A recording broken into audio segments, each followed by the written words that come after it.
오늘 저희가 읽은 이 14절을 보시면은 구원을 얻게 하시는 그리스도의 피가 어찌 너희의 양심을 죽은 행실에서 깨끗하게 하고 살아계신 하나님을 섬기게 하지 못하겠느냐라고 말씀하십니다. 즉 그리스도의 피의 결과가, 즉 복음의 결과가 하나님을 섬기는 것이다 라고 말하고 있어요. 이 십자가 복음의 결과로 우리가 얻을 수 있는 일이 하나님을 섬기는 일이다 라고 기록되고 있습니다. 그런데 이것은 우리가 흔히 알고 있는 복음에 대한 이해와 조금 다를 수 있습니다. 오늘날 우리가 널리 알고 있는, 익히 알고 있는 그런 복음의 뉘앙스는 무엇입니까? 예수님 믿으면은 행복하다, 예수님 믿으면은 기도 응답을 받는다, 이런 거 아닙니까?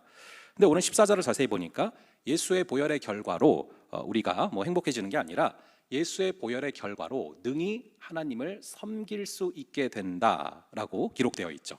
따라서 이 말씀은 복음의 결과를 복이나 행복이나 아니면 기도 응답 이런 것으로 연결시키는 오늘날에는 다소 어색한 구절이 될 수 있습니다. 우리는 하나님을 너무 섬기고 싶어서 안달이 나본 적이 없기 때문에, 또 나의 유일한 소원이 하나님을 섬기는 것은 아니기 때문에 이 구절은 어색한 구절이 될 수도 있다라는 것입니다.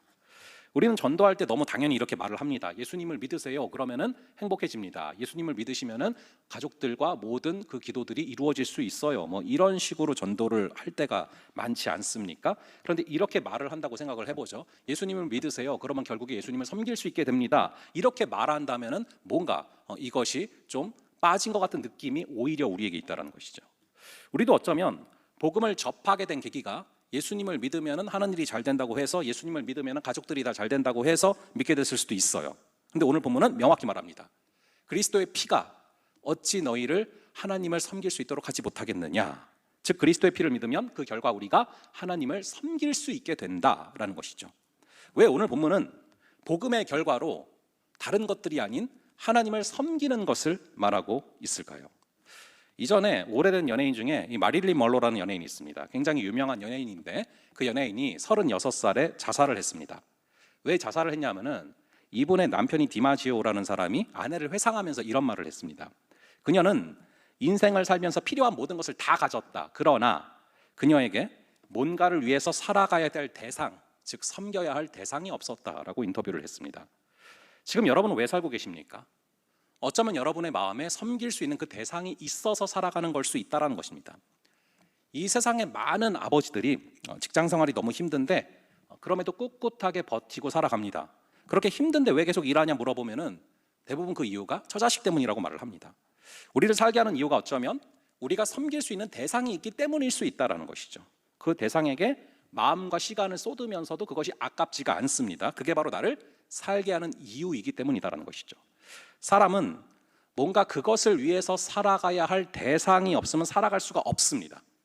여러분의 하루하루가 그래도 뭔가를 위해 달려가고 있기 때문에 그래도 지금 살아갈 수 있다는 것이죠.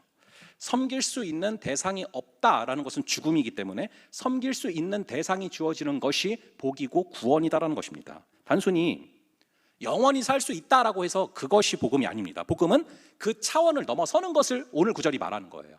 즉 참된 섬김의 대상을 부여받기 때문에 복음인 것입니다. 사실 이 마릴린 먼로가 애라도 하나 있었다면 그렇게 쉽게 자신의 목숨을 끊지 못했을 수도 있습니다. 아니면 영화라는 것에 대해서 특별한 철학을 갖고 있고 이 영화를 통해서 세상을 섬긴다라는 그런 생각만 갖고 있었어도 자살로 인생을 마치지 않았을 수 있습니다. 이 마릴린 먼로는 인기와 명예와 돈과 미모 모든 것을 다 갖고 있었습니다. 심지어 일국의 대통령도 그녀를 좋아했을 정도예요. 그 정도로 모든 걸 다 갖고 있었고 아쉬울 게 없었던 사람입니다. 그러나 섬김의 대상이 없음으로 말미암아 죽음을 맞이하게 됐다라고 가장 가까운 사람이 얘기를 하고 있는 것이죠. 뭔가를 섬길 대상이 우리를 살아나게 만든다라는 것입니다. 그런데 기왕에 뭔가를 섬겨야 된다면 돈이나 명예나 그냥 어떤 사람이나 이런 허무한 것들을 섬기는 것이 아니라 섬길 만한 분을 우리가 섬겨야 되지 않겠습니까? 복음은 우리가 헛된 대상을 섬기는 것이 아니라 참된 대상인 하나님을 섬길 수 있도록 해줍니다. 그것이 복음이 우리에게 주는 가장 큰 유익이라는 것입니다. 여러분, 사람이 행복하려면 해야 하는 일과 하고 싶은 일이 일치를 해야 됩니다. 예를 들어서 게임을 하는 게 평생의 소원이고 취미고 재미인 사람이 있어요. 그런 사람은 뭐하고 살면 행복하겠습니까? 프로게이머로 살면 당연히 행복하지 않겠습니까? 이 학교를 다니는 학생들의 고충이 무엇입니까? 내가 해야만 하는 일은 공부인데 하고 싶은 일은 따로 있어요. 그래서 괴로움이 생겨나는 것이죠. 그렇다면 이 성경에서 전 인류에게 꼭 해야 할 일로 말씀하신 것이 무엇입니까? 이 웨스트민스터 소요리 문답 제1번을 보면은 사람의 제일 되는 목적이 무엇이냐? 이 질문에 대한 답을 우리는 잘 알고 있죠. 하나님을 영화롭게 하고 영원토록 그분을 즐거워하는 것이다.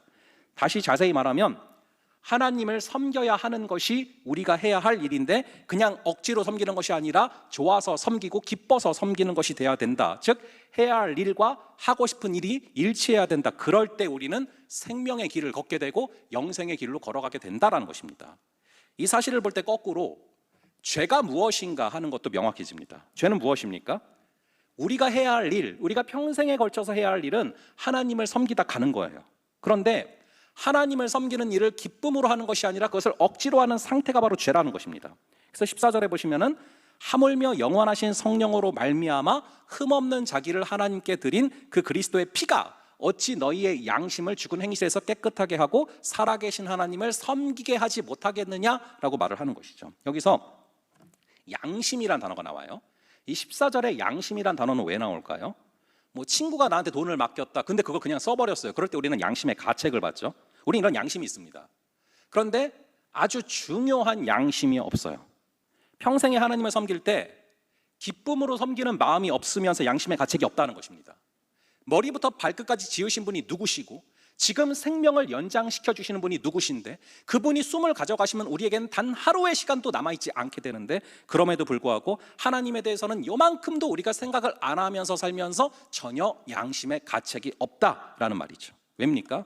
양심에 온갖 더러운 죄악들이 덕지 붙기 시작하면서 이 양심의 센서가 고장나기 때문에 그렇습니다. 그래서 하나님을 전혀 생각을 안 하면서 살아가면서도 전혀 양심의 가책이 없는 것이죠. 우리가 이렇게 양심의 때가 묻은 상태이기 때문에 생기는 문제가 있어요. 가장 큰 문제가 뭐냐면은 죄사함이라는 것이 그리 큰 기쁨으로 우리에게 다가오고 있지 않은 삶을 산다는 것입니다. 우리가 죄사함을 받았어요. 그렇다면 죄사함을 받았기 때문에 우리가 기뻐야 되는데 현실적으로 죄사함을 받았다는 사실을 알고 있는데 죄사함을 받았기 때문에 얼마나 기쁘십니까? 제가 한번 그거 물어본 적 있지 않습니까? 길을 걸어가다가 있다가 5만 원짜리 2장을 주었을 때 느끼는 기쁨, 이 기쁨과 죄사함을 받았다라는 것을 들었을 때 느끼는 기쁨, 여러분은 어떤 게 더 큰 기쁨으로 다가오시냐는 것입니다. 우리가 죄사함을 받았는데도 뭐 길에서 10만 원짜리를 주었다, 이거보다 더 큰 기쁨으로 죄사함을 받은 것이 다가오지 않는 이유가 무엇입니까? 그것은 바로 죄에 대한 이해가 잘못되어 있기 때문에 그렇습니다. 여러분, 죄가 무엇입니까? 이 죄라고 하면은 우리는 흔히 뭐 살인이나 폭력, 뭐 이런 탈선, 뭐 미워하는 거 이런 게 생각나죠. 그러나 여러분, 가장 죄의 핵심은 바로 하나님과 멀어진 거예요. 그게 죄입니다. 하나님과 내가 온전하게 교통하고 온전하게 대화하고 온전하게 서로 사랑할 수 없도록 깜깜하게 하나님과 나 사이를 가로막는 커튼과도 같은 게 죄예요. 하나님이 여기 계시거든요, 안 계시지 않거든요. 근데 죄는 뭐냐? 커튼처럼 가려버려요. 그래서 절대로 여기 계신 하나님이 보이지 않고 느끼지 못하게 만드는 거예요. 이 죄에 대한 개념이 명확해야 죄사함에 대한 개념도 명확해집니다. 죄사함이 우리의 삶에 구체적으로 어떻게 적용될 수 있는가를 아브라함의 이야기를 토대로 한번 살펴보려고 합니다. 이 아브라함을 보시면은요, 본토 친척 아비집을 떠나라고 해서 진짜로 떠났어요. 그리고 가나안 땅으로 향했습니다. 그래서 말씀에 순종해서 갔는데 거기에 젖과 꿀이 흐르는 그런 땅이 있는 게 아니라 기근에 처해 있는 거예요. 그래서 다시 이집트로 애굽으로 내려갑니다. 그런데 애굽으로 갔더니 바로의 신하들이 이 아브라함의 아내를 보고서 바로 왕에게 이런 말을 해요. 어디서 나그네 둘이, 이방인 둘이 왔는데 여자가 엄청나게 이쁩니다. 그래서 그 여자가 누구냐 물어보니까 아브라함이 죽기 싫어서 아내가 아니고 누이라고 얘기를 하잖아요. 그리고 자기 아내를 바로 왕에게 줍니다. 이것이 참 이해가 안 되는 상황이죠. 게다가 이게 한 번이 아닙니다. 그랄 땅에 가서 또 그래요. 이거는 뭐 믿음의 조상이 아니라 남자의 수치다, 뭐 이런 생각이 들죠. 그런데 이 부분을 자세히 보다 보면 우리가 죄사함을 받게 하는 믿음이 뭔지를 잘 알 수가 있어요. 지금 아브라함과 아내는 본토 친척 아비 집을 떠난 상황이에요. 그때 그 당시에 고향을 떠나서 자신의 홈그라운드를 떠나서 떠돌이로 다닌다는 것은 상당히 위험한 행동입니다. 그 당시에는 경찰도 없었고 치안도 지금처럼 좋지 않아서요, 재산을 들고 다니다가는 다 뺏길 수도 있고 그게 이상하지가 않은 시대입니다. 사실 본토 친척 아비집을 떠났다라는 것은 떠돌아다니다가 재산을 다 뺏길 수도 있다라는 그런 결심을 미리 한 거예요. 재산뿐만이 아닙니다. 가족들한테도 불미스러운 일이 생길 수 있다라는 것을 미리 결심한 상태입니다. 이 애고방과의 사건이 벌어지기 전에 아브라함은 아내 사라에게 이미 이런 말을 한 적이 있어요. 우리 한번 창세기 12장 11절부터 13절을 보겠습니다. 12장 11절부터 13절을 한번 같이 읽어 보도록 하겠습니다. 시작. 그가 애굽에 가까이 이를 때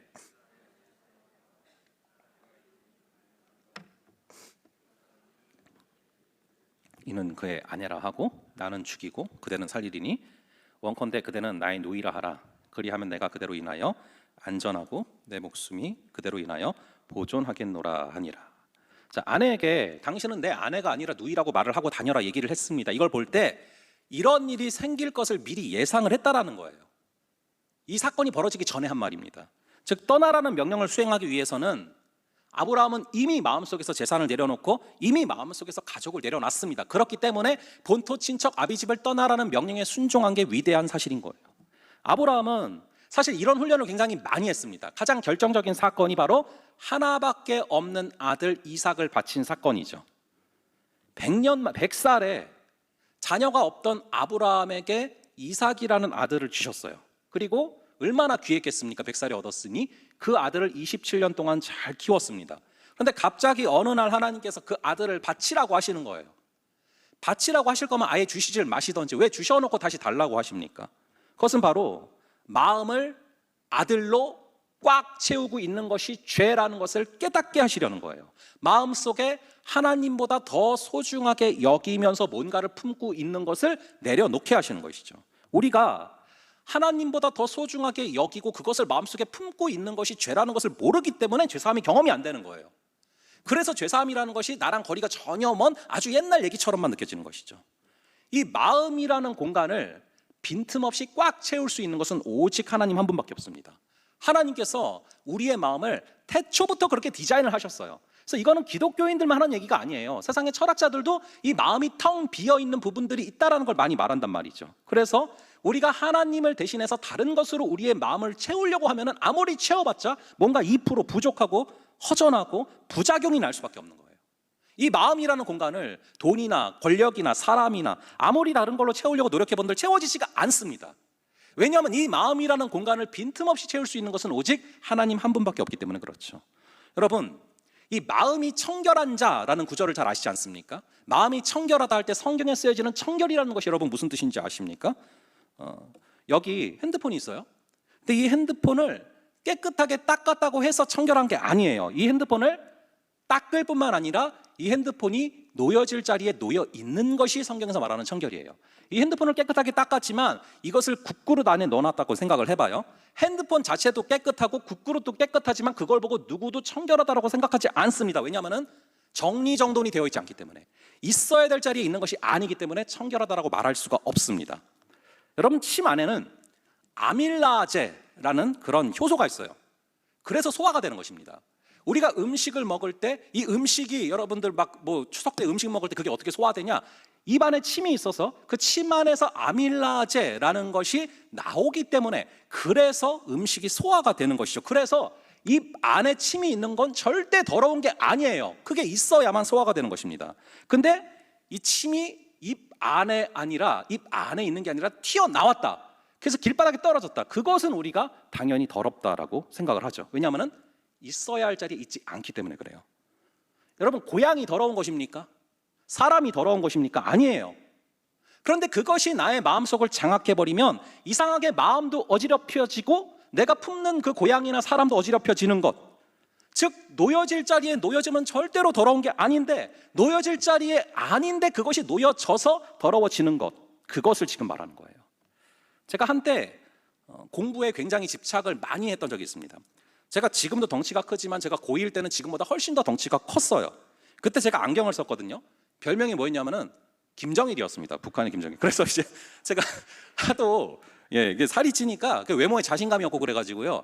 제가 자존감이 되게 낮았는데 자존심이 셌단 말이에요. 그래서 이거를 메꾸려고 이 외모에 대한 컴플렉스를, 여러분 뭐 어렸을 때 김정일이라고 들어봐야 좋겠어요. 그러니까 그거를 메꾸려고 제가 노력했던 게 공부였단 말이에요. 그래서 공부를 통해서라도 자존심을 세우고 싶은 그런 게 있었어요. 그래서 죽도록 공부하고 옛날에는 또 성적표 다 붙여놨거든요. 전교에다가. 그런 걸로 막 인정받고 그걸 즐겼어요. 근데 그러다 보니까 언제부턴가 이 공부라는 게 하나님 이상이 되더라고요. 하나님 이상의 가치가 되더라고요. 여러분, 공부 자체가 더러운 겁니까? 아니에요. 그런데 그게 하나님이 있어야 할 자리를 차지한다. 자, 그러면은 공부도 더러워지고 내 마음도 더러워지는 거예요. 우리의 마음 한가운데 예수 그리스도를 모셔야 돼요.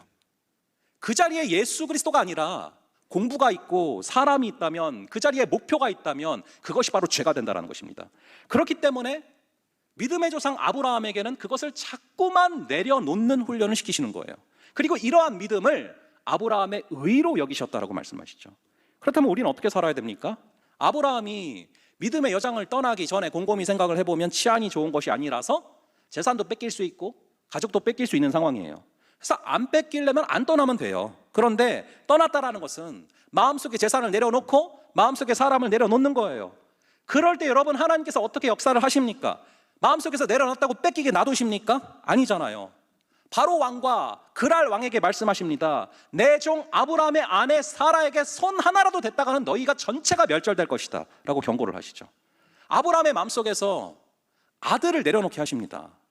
아브라함은 하나님 말씀에 그대로 순종해서 실제로 이삭을 잡기 위해서 칼을 들었습니다. 그리고 그것을 내리려는 순간에 아브라함아 아브라함아 하나님께서 굉장히 급하게 외치시면서 내가 너의 그 마음의 중심을 보았으니 절대로 죽이지 말아라 말씀을 하세요. 아브라함이 하나밖에 없는 아들, 이 독생자 이삭을 주님께 드리려는 그 마음을 보셨기 때문에 하나님께서도 하나밖에 없는 아들, 독생자 예수 그리스도를 아브라함의 후손인 우리들에게 주시지 않았습니까? 말 그대로 아브라함과 하나님은 독생자라도 주고받을 수 있는 사이가 된 거예요. 그렇기 때문에 하나님께서는 유일하게 유독 이 아브라함에게 내 벗이다라고 말씀하시잖아요. 내 친구라고 말씀하시잖아요. 친구는 가장 소중한 것을 주고받을 수 있는 사이이기 때문에 이 아브라함과 하나님은 친구라는 그런 칭호를 하나님께서 아브라함에게 붙여주셨단 말이죠. 간절히 바라기는 여러분, 가장 소중한 것을 하나님과 주고받을 수 있는 그러한 하나님의 벗이 되는 여러분 되기를 주님의 이름으로 축원합니다. 우리의 마음은 하나님으로만 채워집니다. 하나님 말고 다른 걸로 채우려고 하면은 계속해서 공허하고 문제가 생기는 거예요. 그럼 다시 물어볼게요. 죄가 무엇입니까? 죄가 뭔지를 알아야 그리스도의 십자가 보혈이 살아서 역사하는 거예요. 여러분, 관역이 정확하게 있어야, 그래야 화살을 쐈을 때 거기 가서 박히잖아요. 여러분, 보혈이 살아있으려면은 이 보혈이 가야 되는 그 죄가 무엇인지가 명확해져야 이 보혈이 살아서 역사한다라는 것입니다. 죄가 무엇입니까? 죄는 마음을 사람으로만 채우려고 하고, 일로만 채우려고 하고, 돈으로만 채우려고 하고, 나의 목표로 꽉 채워놓는 거죠. 그런 시도를 당연하게 여기면서 살아가는 상태가 바로 죄라는 것입니다. 이 마음을 물질이라는 우상으로 가득 채워 넣었기 때문에 내 마음에 덕지덕지 양심의 때가 묻었어요. 사람을 어떤 한 사람으로, 내 마음을 사람으로, 내 마음을 어떠한 한 사람으로 집어넣는 바람에 양심의 때가 묻었어요. 그래서 이 때가, 덕지덕지 묻은 때가 굳어버렸어요. 그래서 껍데기가 되고, 그 껍데기 때문에 하나님과 내 사이가 가로막히는 겁니다. 이 때가 묻은 마음을 씻어내야 되거든요. 그게 죄사함이에요. 이 껍데기를 부셔야 되거든요. 그게 죄사함이고 예수 그리스도의 보혈이 가능한 능력을 주신다는 것입니다. 그래서 내 마음이 어떠한 목표로 가득 차 있었고, 어떠한 목표에 완전히 매여 있었다면은 이제는 주의 보혈로 마음을 씻어냅니다.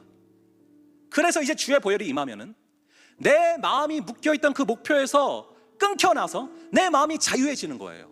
그게 바로 죄사함이고 그게 바로 구원인 것입니다. 그렇게 되면은 이제부터는 내가 전에는 목표에 매여 있었는데 이제부터는 내가 그 일을 하는 가운데 그 일의 결과가 내가 생각한 대로 나오지 않을지라도 자유해져요. 나는 그 과정에 최선만 다하면 하나님께서 가장 좋은 것을 주신다라는 믿음이 회복돼요. 내 마음을 가득 채우고 있던 목표를 내려놓을 때 예수 그리스도로 내 마음이 가득 차는 것이죠. 그러면 내가 내려놓은 것들은 큰일 나게 되느냐, 다 망가지는 것이냐? 그렇지 않아요.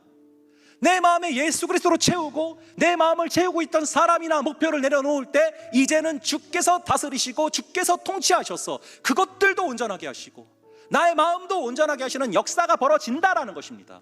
마치 아브라함이 이 사라를 내려놨을 때 하나님께서 지켜주신 건 말이죠. 여러분, 그런 우리의 또 이삭을 또 하나님께서 주신 이삭이지만 하나님의 말씀에 순종해서 내려놨을 때 하나님께서는 더 크신 역사를 이루어 가셨단 말이죠. 이것들을 우리가 좀 기억하면서 하나님, 우리의 마음을 온전케 하여 주시옵소서. 우리 주님께서 주시는 마음으로 말미암아 우리가 매일매일을 살아갈 때 주께서 주시는 마음으로 우리의 마음이 온전케 되고 우리의 마음속에 채웠던 많은 것들에 예수의 보혈이 부어지는 역사를 허락하여 달라고 우리 함께 온전케 되리 찬양하면서 기도하며 나아가겠습니다.